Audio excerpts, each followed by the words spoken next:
Jadi korporasi yang menundukkan negara dan menundukkan rakyatnya. Oh, itu ngeri kalau kita ngambil relasinya begitu posisinya. Kita melihat dengan model pemerintahan Cina, di sini dijadikan isu. Cina sedang menegakkan yang disebut dengan modern slavery system.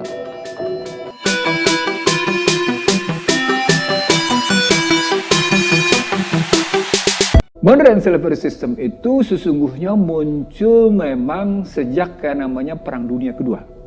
Iya. Sejak Perang Dunia. Istilah itu muncul sejak Perang Dunia Kedua. Tetapi slavery systemnya sendiri sudah muncul memang sejak zaman dahulu kala. Ya. Sampai Al-Quran menyatakan melawan perbudakan. Nah, di awal abad 20, ketika disadari sejumlah bangsa-bangsa bangkit gitu ya, ada dua tesis yang dibangun. Tesis pertama adalah bagaimana mendominasi satu negara tanpa merasa bahwa dia didominasi posisinya. Dan yang ketiga yang paling menarik, bagaimana mempekerjakan orang tanpa terasa bahwa dia sesungguhnya diperbudak. Nah, ketiga hal tadi sesungguhnya dalam rangka menghegemoni dan mendominasi secara individual telah melahirkan apa yang disebut dengan orang harus memenuhi kebutuhan hidupnya dalam sebuah sistem yang tanpa dia sadari bahwa dia tertindas.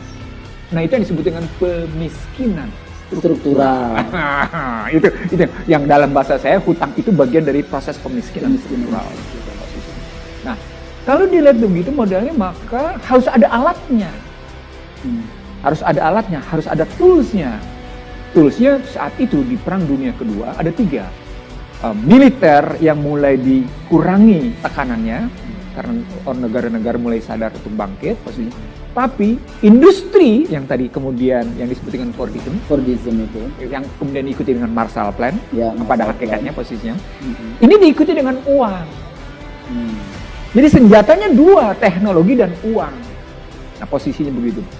Apa akibatnya? Akibatnya tetap karena struktur faktor produksi itu tetap tergantung pada tenaga manusia. Maka dalam cara berpikir kapitalisme, faktor produksi yang disebut tenaga kerja, dia harus pada nilai yang serendah-rendahnya. Sehingga struktur biaya secara ekonomi politik, tenaga kerja itu harus dalam persentase yang lebih rendah biayanya dibanding dengan pembayaran terhadap bunga, uang, dan dibanding terhadap cicilan teknologi. Di sini posisi nilai tenaga kerja yang masih rendah. Dibikin lebih rendah lagi posisinya, apa? Orang tadi yang saya bilang, dia bekerja, tapi kemudian tidak bisa menerima apa. Kenapa? Karena dipaksa. Di dalam perspektif itu gitu ya, itu akan kelihatan bahwa problemnya berlanjut dia. Bukan hanya Perang Dunia Pertama, tapi berlanjut ke Perang Dunia Kedua. Nah, diwujudkan dengan model Marshall Plan, Fordism tadi, dilanjutkan dengan mengokohkan sistem tadi, teknologi dan uang. Apa indikatornya? Bretton Woods. Bretton Woods itu membuktikan itu bahwa sesungguhnya modern slavery system bekerja di situ.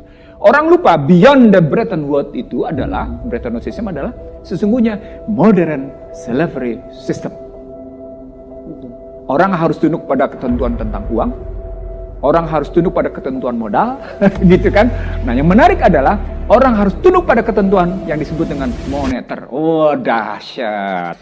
Di sini nih orang tidak sadar bahwa ada permainan persepsi yang luar biasa yang sesungguhnya melahirkan satu angan-angan untuk tetap memiliki sebuah modal, tapi kemudian sisi lain cuma sekedar memiliki tenaga kerja. Jadi sebenarnya Bretton Woods itu adalah wujud dari doktrin politik yang muncul di Perang Dunia Pertama bahwa Amerika menjadi global superpower. Kita lompat karena kalau kita bahas sampai dengan tahapan itu panjang posisinya. Kita lompat ke posisi mulai 2004. Ketika yang namanya Cina mulai masuk ke panggung internasional atas backup, atas dukungan Amerika, sehingga antara Cina dengan Amerika punya bulan madu demikian panjangnya sejak Cina masuk ke WTO. Lalu kemudian di 2004-2005 mereka sadar Cina ini sudah bertindak demikian jauh sehingga mereka bilang the end of honeymoon among US and PRC. Itu kalimatnya. Berakhirnya bulan madu antara People Republic of China dengan United States of America. Nah, ini di belakang ini sesungguhnya kedudukan modern slavery system tidak lagi relasi antara kekuatan perusahaan atau kekuatan satu organisasi terhadap individu, bukan lagi itu. Dia sudah bergeser menjadi modern slavery system dalam bentuk state. to the state, state to the people. Posisi sudah begitu gitu ya. Bahkan nanti di ultramodern ini statusnya menjadi corporate. Jadi korporasi yang menundukkan negara dan menundukkan rakyatnya. Oh, itu ngerinya kalau kita ngambil relasinya begitu posisinya. Ini udah perangnya udah luar biasa. Nah, saat itulah gerakan yang namanya isu modern slavery system itu muncul. Kenapa? Karena mereka melihat dengan model pemerintahan Cina, di sini dijadikan isu. Cina sedang menegakkan yang disebut dengan modern slavery system. Itu tudingan barat. Dan dibikinlah kemudian 10 negara yang paling tinggi memberlakukan modern slavery system. Kenalah Cina, kenalah India, kenalah beberapa negara Afrika, kenalah beberapa negara yang namanya di Amerika Latin posisinya. Bahkan termasuk Indonesia, tapi Indonesia tidak termasuk yang 10.